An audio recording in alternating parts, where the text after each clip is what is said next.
आज हम इस वीडियो के माध्यम से ऊंच नीच पर अपनी बात रखेंगे।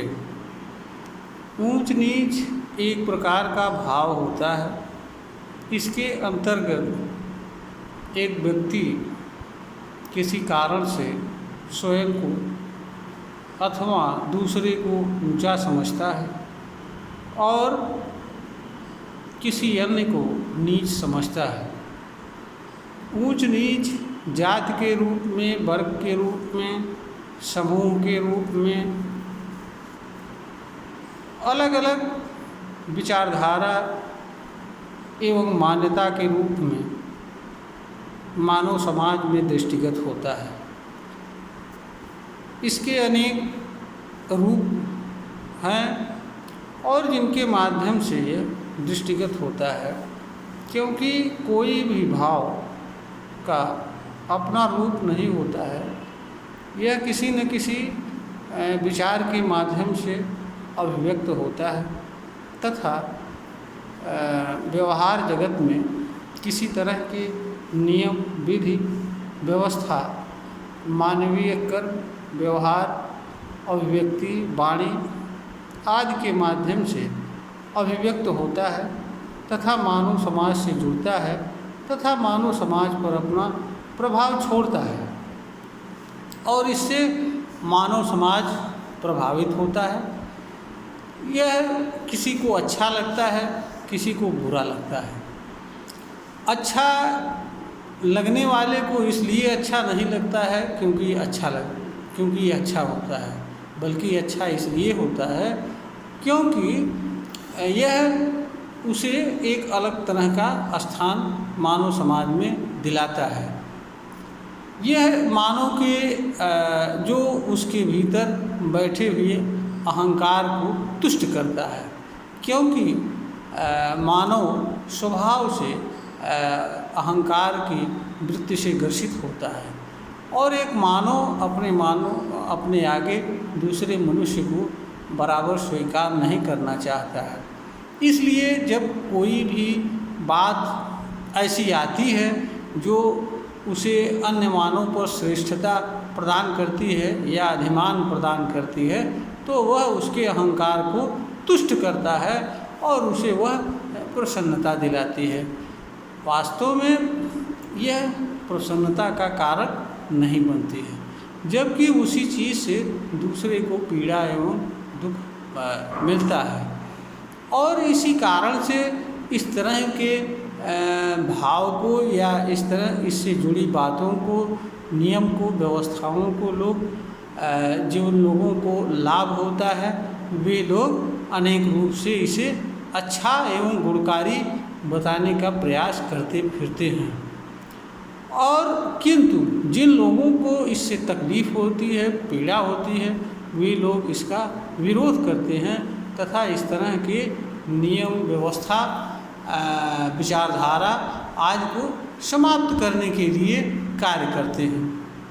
इससे मानव समाज में अनेक तरह के ईर्ष्या, द्वेष भाव जन्म लेते हैं, अनेक तरह के विवाद उत्पन्न होते हैं, संघर्ष होते हैं,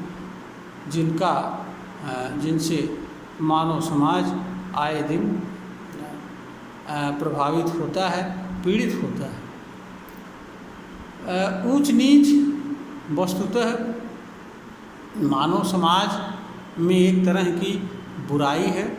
यह मानव समाज में अज्ञान के कारण विद्यमान है। यह मानव के भीतर अहंकार के तुष्टि का कारण बनता है और यह मानव समाज में प्रेम, भाईचारे एवं मानवता तथा मानवीय गुणों को खत्म करने का कार्य करता है। इससे के कारण मानव समाज एक मानव दूसरे मानव को सहज रूप में विश्वास नहीं कर पाता है। हमेशा एक मानव किसी न किसी रूप में दूसरे मानव को संदेह की दृष्टि से देखता है।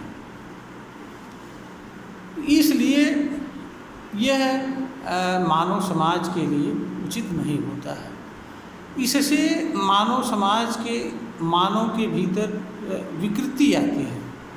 जो मानव किसी आधार पर स्वयं को ऊंचा समझता है, उसके अंदर इस तरह के विकार आते हैं, बैठते हैं, और वह मानव के लिए अनेक तरह के कष्ट के कारक बनते हैं।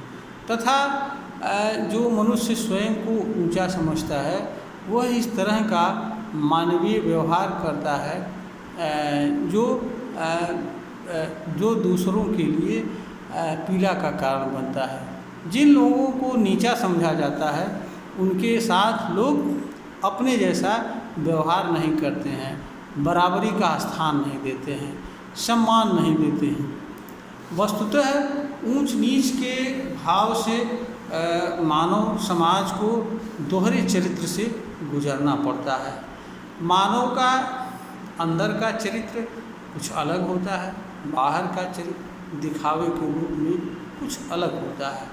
क्योंकि मानव समाज में अनेक ऐसे कारण होते हैं कि जिनके कारण वह सामने से तो बहुत सारी चीज़ों को नहीं कह सकता है। सामने चाहे दिखावावश या मजबूरीवश वह ऐसा व्यवहार करता है जैसे लगता है कि वह सबके साथ एक तरह का व्यवहार कर रहा होता है, लेकिन वस्तुतः वह ऐसा नहीं करता है। ऐसा किसी स्वार्थवश, दिखावावश या किसी मजबूरीवश जब संपर्क में आता है तो कहता है कि अरे भाई सभी बराबर हैं, सभी, कोई न तो ऊंचा है न नीचा है, मैं सबको एक समान भाव से। लेकिन वस्तुतः वह अपने भीतर एक अलग तरह का विचार लिए बैठा रहता है, एक अलग तरह का भाव लिए बैठता रहता है। तो इससे जो लोग ऊंच समझते हैं स्वयं को, उनके अंदर भी दोहरा विचार चरित्र बैठता है, और जो जिन लोगों को नीच समझा जाता है या छोटा समझा जाता है, उनके अंदर भी दोहरा चरित्र बैठता है। उनके भीतर दोहरा चरित्र ये रहता है कि वह भी भीतर से ईर्ष्या रखते हैं, द्वेष भाव रखते हैं कि उनके साथ अन्याय नहीं हो रहा है, लेकिन बाह्य जगत में वो किन्हीं कारणों से दिखावा के लिए या मजबूरी में स्वार्थवश यह दिखाने की कोशिश करते हैं कि नहीं साहब, हम तो आपके साथ अच्छा संबंध रखते हैं, आप अच्छे हैं, हम भी वो हैं। तो इस तरीके से जो लोग ऊंचे समझे जाते हैं तथा जो लोग नीच समझे जाते हैं, दोनों लोग दोहरे चरित्र से गुजरते हैं। दोहरा चरित्र मानव के लिए हमेशा दुखदायी होता है। जब मानव के बाह्य व्यवहार और अंतरंग व्यवहार में साम्य नहीं होता है तो मानव को हमेशा द्वंद्व की स्थिति में गुजरना पड़ता है, और द्वंद्व मानव के लिए हमेशा पीड़ा एवं दुख का कारण बनता है। इससे मानव के लिए मानव के भीतर अनेक तरह के विकार जन्म लेते हैं, और विकार आगे चल कर के अनेक तरह के मानवीय रोगों को भी जन्म देते हैं, जिससे भी मानव पीड़ा व दुख सहन करता है। यह एक प्रकार का मानवीय अज्ञान है। क्योंकि अज्ञान इसलिए है क्योंकि इससे जिसको लोग जो ऊंचा समझता है वो उसको भी तकलीफ होता है, और जिसको नीचा समझा जाता है उसे भी पीड़ा एवं तकलीफ होता है। तो जिस चीज़ से हर किसी को पीड़ा एवं तकलीफ हो, वह चीज़ मानव के लिए अज्ञान ही होती है, और मानव के लिए उचित वह होता है कि इससे वह परे होकर के, मुक्त होकर के जीवन यापन करे। इसी में मानव एवं मानव समाज दोनों का कल्याण है। प्रश्न यह उठता है कि विषम भाव से मनुष्य मुक्त कैसे हो सकता है। हर विचार हर भाव जो भी मनुष्य के अंदर बैठा रहता है वह किसी न किसी विचार से सृजित होता है। ज्ञान की दृष्टि से विचार दो तरह के होते हैं, एक समतामूलक, एक विषमतामूलक। विषमतामूलक विचार से विषम भाव जन्म लेते हैं। तो जो ऊंच नीच का भाव होता है वह विषम प्रकृति का भाव होता है। विषम प्रकृति के भाव विषमतामूलक विचारों से जन्म लेते हैं। विचार का भी अपना कोई अस्तित्व नहीं होता है। विचार वस्तुतः उन चीज़ों को अभिव्यक्त करता है और उन चीज़ों को मानव को बोध कराता है, जो चीज़ें मानव से किसी रूप में जुड़ती हैं और व्यवहार करती हैं। तो मनुष्य के अंदर विषमतामूलक विचार का जन्म लेना कोई न तो बीमारी है और न कोई रोग है और न इसमें मानव का कोई दोष है। विषमतामूलक विचार वस्तुतः स्वाभाविक रूप से मानव के भीतर जन्म लेते हैं। इसका कारण यह है कि अनंत में कोई दो चीज़ ऐसी नहीं है जो एक समान है। मनुष्य बाह्य जगत से, अंतर जगत से, दोनों रूप से विषम चीज़ों से ही जुड़ता है। इसलिए मनुष्य के भीतर जो विचार बनते हैं वो विषमतामूलक ही विचार बनते हैं। वह इन्हीं के कारण मनुष्य अलग अलग चीज़ों की पहचान कर पाता है। अगर एक ही तरह के विचार बनते तो मनुष्य किसी चीज़ को जान व पहचान नहीं कर पाता। तो विषमतामूलक वस्तुतः किसी तरह का विचार का बनना मानव के लिए किसी तरह का रोग नहीं है, मानव के लिए किसी तरह का कोई विकार नहीं है। हाँ, इसका सम्यक ज्ञान न रखना और इनके साथ सम्यक व्यवहार न कर पाना मानव का अज्ञान जरूर है। मानव विचार भी मानव पर अपना प्रभाव छोड़ते हैं और यह बताने का प्रयास करते हैं कि किस विचार का क्या अर्थ किसी मानव के लिए है। हर विषम प्रकार का विचार किसी न किसी चीज़ से जुड़ा होता है, उस चीज़ का बोध कराता है। दूसरा, विषम प्रकृति का विचार अपने गुणों एवं स्वभाव का भी मानव पर प्रभाव डालता है, जिसकी अनुभूति किसी न किसी रूप में मानव को होती है। तो ये जो भाव होते हैं, विचार होते हैं, यह मनुष्य पर अपना प्रभाव छोड़ करके मनुष्य को अपने बारे में बताते हैं, जिससे मनुष्य यह जान सके कि किस विचार के साथ उसे किस तरह का व्यवहार करना चाहिए। वस्तुतः जो भी विषम प्रकृति की चीज़ें हैं और इन्हीं के कारण विषमता जैसी चीज़ मानव के भीतर उत्पन्न होती है। विषमता कोई रोग नहीं है, कोई बीमारी नहीं है और विषमता के कारण चीज़ों में भेदभाव स्थापित करना मानव का अज्ञान है। बस विषमता, किसी चीज़ की विषमता वस्तुतः उसकी पहचान होती है, उसकी गुण होता है, उसका स्वरूप होता है और उसका आकार होता है, प्रकार होता है, उसका अस्तित्व होता है, जिसके माध्यम से किसी चीज़ को जाना एवं पहचाना जाता है। तो विषमता कोई बुराई नहीं होती है। विषमता हर चीज़ की पहचान होती है, कराती है, जिससे किसी चीज़ की पहचान होती है। जहाँ तक विचार एवं भाव की बात है, जो विषमतामूलक विचार होते हैं वह चीज़ों में भेद स्थापित करते हैं। वह अलग अलग चीज़ों के प्रति अलग अलग व्यवहार की अपेक्षा करते हैं और विषमतामूलक विचारों से जो विषम प्रकृति के भाव मानव के भीतर जन्म लेते हैं, वह भी अलग अलग चीज़ों के प्रति अलग अलग व्यवहार की अपेक्षा करते हैं। इसी कारण से जो ऊंच नीच का भाव होता है वह अलग अलग मानव एवं अलग अलग वर्ग तथा मानव समूह तथा अलग अलग जातियों के बीच अलग अलग तरह के व्यवहार और बर्ताव की अपेक्षा करता है और मानव सहज ही अज्ञान में इसे स्वीकार कर लेता है और इसके अनुसार कर्म करता हुआ जीवन जीता है। इससे संपूर्ण मानव समाज प्रभावित होता है, पीड़ित होता है। मानव के भीतर विषम भाव न जन्म लें, इसके लिए जरूरी होता है मानव समतामूलक विचार को स्वीकार करे, क्योंकि सारी विषमताएं समता में समाहित हो जाती हैं। सारे विषमतामूलक विचार समतामूलक विचार में समाहित हो जाते हैं और वो खत्म हो जाते हैं। मानव विषमतामूलक विचारों के प्रभाव से मुक्त हो जाता है।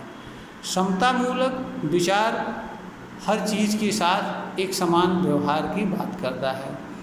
वह चीज़ों के बीच भेद नहीं स्थापित करता है।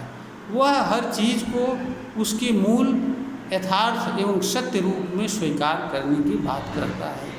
समतामूलक विचार किसी चीज़ को उसके सत्य एवं यथार्थ तथा वास्तविक रूप में व्यवहार की बात करता है। जो चीज़ जैसी होती है उसके साथ उस तरह के व्यवहार की बात करता है।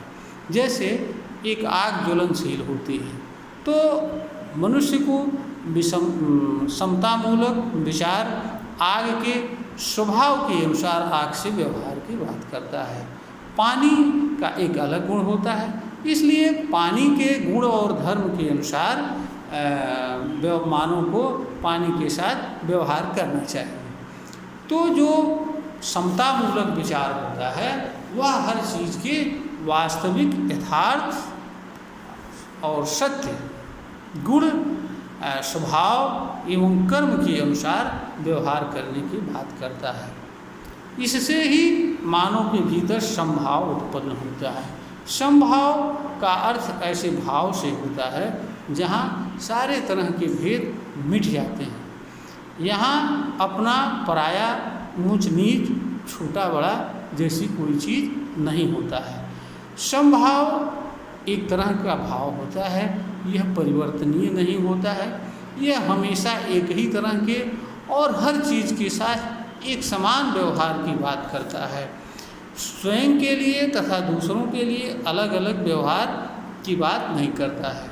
इसीलिए समभाव से मनुष्य को स्वयं एवं दूसरों के व्यवहार से कोई परेशानी नहीं होती है, क्योंकि समभाव हमेशा मनुष्य से एक ही तरह का व्यवहार कर्म विचार की अपेक्षा करता है।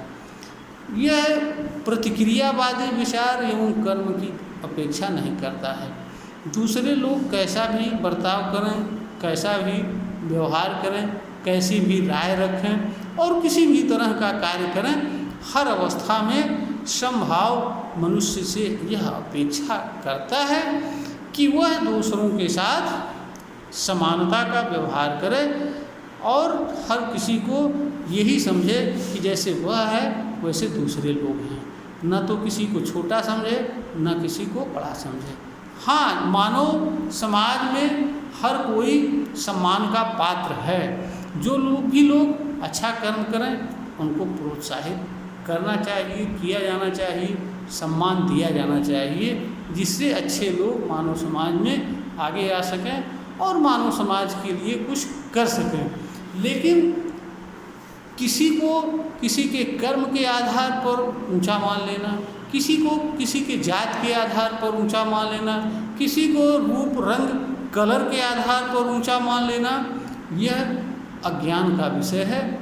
इससे मानव समाज में भेदभाव उत्पन्न होता है, ईर्ष्या द्वेष जन्म लेता है और यह किसी एक मानव या विशिष्ट मानव का कार्य नहीं होता है, क्योंकि मानव समाज में परिवर्तन या बदलाव किसी एक मनुष्य से नहीं होता है। जब मानव समाज के अधिसंख्य लोग इसके लिए तैयार होते हैं, तत्पर होते हैं, इस दिशा में कार्य करते हैं, तब मानव समाज में किसी तरह की बुराई समाप्त होती है। वस्तुतः ऊंच नीच छोटा बड़ा जिस किसी भी तरह का मानव समाज में भेद है वह मानव समाज में एक तरह की बुराई है। इस बुराई के अर्थ को हर व्यक्ति को जानना एवं समझना चाहिए, क्योंकि हर व्यक्ति इससे किसी न किसी रूप में प्रभावित पीड़ित होता है। क्योंकि एक व्यक्ति दूसरे की पीड़ा से पीड़ित भी होता है और दूसरे की प्रसन्नता से प्रसन्न भी होता है। इसलिए जब तक मानव समाज में एक भी व्यक्ति पीड़ित एवं दुखी रहेगा तब तक यह अपेक्षा करना कि मानव समाज में शांति रहेगी, प्रसन्नता रहेगी, सुख रहेगा, यह कल्पना मात्र है। किसी हमारे पास में कोई दुखी रहे हम सुखी नहीं रह सकते हैं। सबके सुख में सबका सुख है, सबकी प्रसन्नता में सबकी प्रसन्नता है। इसलिए अगर मानव समाज में कोई बुराई है तो उसे खत्म करना, उसे जानना और कैसे वह खत्म हो सकती है और जिस तरह से खत्म हो सकती है उस तरह से खत्म करने का प्रयास हर किसी को करना चाहिए। हाँ, सामान्य लोग या हर कोई इस चीज़ को जानने एवं समझने तथा आगे आने की क्षमता नहीं रखता है, लेकिन अगर कोई आता है और कुछ अच्छी बातें करता है, आगे बढ़ता है किसी तरह की बुराई को समाप्त करने के लिए, तो उसे प्रोत्साहित किया जाना चाहिए, उसका समर्थन किया जाना चाहिए। इससे धीरे धीरे उसका भी मनोबल बढ़ता है, दूसरे लोग भी जुड़ते हैं और एक समय धीरे धीरे आता है कि मानव समाज में अपेक्षित परिवर्तन होता है। आज तक मानव समाज में जो भी परिवर्तन हुए हैं इसी रूप में हुए हैं। इसके लिए कोई अलग से ऊपर से आदमी नहीं आया है, यही विद्यमान मानव में से कोई आगे आया है। किसी को लगा यह बुराई है, इसे खत्म होना चाहिए, वो आगे आया, धीरे धीरे लोग उसके साथ आए और किसी न किसी तरह से तमाम तरह की बुराई खत्म हुई। लेकिन फिर भी आज भी हमारे मानव समाज में अनेक तरह की बुराइयां हैं। ऊंच नीच भी मानव समाज में एक बुराई है और यह सही है कि इस तरह की बुराई काफ़ी हद तक बाह्य जगत में कम दिखती है, लेकिन अंतरंग जगत में आज भी बहुत गहरे पैठ बनाई हुई है। ईमानदारी से देखा जाए तो बहुत कम लोग एक मनुष्य को अपने बराबर देखना समझना पसंद करते हैं। हर कोई किसी न किसी रूप में अपने को दूसरों से श्रेष्ठ साबित करने के लिए लगा रहता है। उसका कारण यह होता है कि हर किसी के अंदर ईगो भरा रहता है और ईगो एक मनुष्य को दूसरे मनुष्य के बराबर नहीं समझने देता है। ईगो को लगता है कि नहीं, हम तो कुछ अलग हैं, दूसरा कुछ अलग है, और इसको बनाए रखने के लिए वह हर तरीके का दुष्चक्र करता रहता है। इससे मानव समाज में एक गलत तरीके की प्रतियोगिता चलती रहती है और मानव समाज अनेक ऐसे कर्म करने के लिए विवश एवं बाध्य रहता है जिसकी आवश्यकता उसे नहीं होती है। आज मानव समाज इस तरह से प्रतियोगी जीवन जी रहा है कि उसके पास न तो स्वयं के लिए समय है और न दूसरों के लिए समय है। वह उसे खुद भी पता नहीं है कि हम आगे क्या करेंगे और क्या नहीं करेंगे। तो यह एक बड़ी विचित्र सी दशा है। हमें इससे मुक्त होना चाहिए। इसने मानव समाज के स्वतंत्र जीवन जीने के अधिकार एवं अवसर को छीन लिया है। मानव को वस्तुतः अपने मूल गुण, कर्म, स्वभाव एवं अपनी प्रतिभा के अनुसार कर्म करते हुए जीवन जीना चाहिए। उसे ना तो किसी को छोटा समझना चाहिए, ना तो किसी को बड़ा समझना चाहिए और ना ही किसी तरह का भेदभाव अपने अंदर रखना चाहिए। हर किसी के साथ एक समान व्यवहार रखना चाहिए। उससे अपने लिए और दूसरों के लिए अलग अलग व्यवहार का मानदंड नहीं, बल्कि एक ही मानदंड रखना चाहिए जिस पर उसको स्वयं चलना चाहिए और तथा दूसरों के साथ उसी के अनुसार व्यवहार करना चाहिए। भले ही दूसरे लोग उसके उल्टा व्यवहार करें या किसी तरह का व्यवहार करें, ऐसा करने में मानव को कुछ समय असुविधा एवं तकलीफ जरूर होगी, लेकिन जब लोगों को आपकी सच्चाई का, आपकी वास्तविकता का पता चलेगा, उस समय लोग आपका विरोध नहीं करेंगे और आपकी ही बताए हुए मार्ग को लोग उचित समझेंगे और उसका ही अनुसरण करेंगे। फिर आपका कोई विरोध नहीं करेगा, बल्कि लोग आपको फॉलो करेंगे। इसलिए हर मानव का कर्तव्य बनता है कि वह जिस किसी भी रूप में कुछ अच्छा मानव समाज के लिए कर सकता है उसे करने का प्रयास करे, क्योंकि कुछ न कुछ ऐसा हर मनुष्य के पास होता है जिसके माध्यम से वह दूसरों के लिए कुछ कर सकता है। इसलिए हर मानव को अपने भीतर यह देखना चाहिए, समझना चाहिए कि वह अपने जीवन को किस रूप में सार्थक बना सकता है, किस तरह से वह दूसरों के लिए, स्वयं के लिए उपयोगी बन सकता है। जिस रूप में मानव दूसरों के लिए उपयोगी बन सकता है, उस रूप में मानव को उपयोगी बनना चाहिए। बुराई से कभी भी किसी मानव या मानव समाज का कोई कल्याण नहीं होता है। बुराई से बुराई भी दूर नहीं होती है।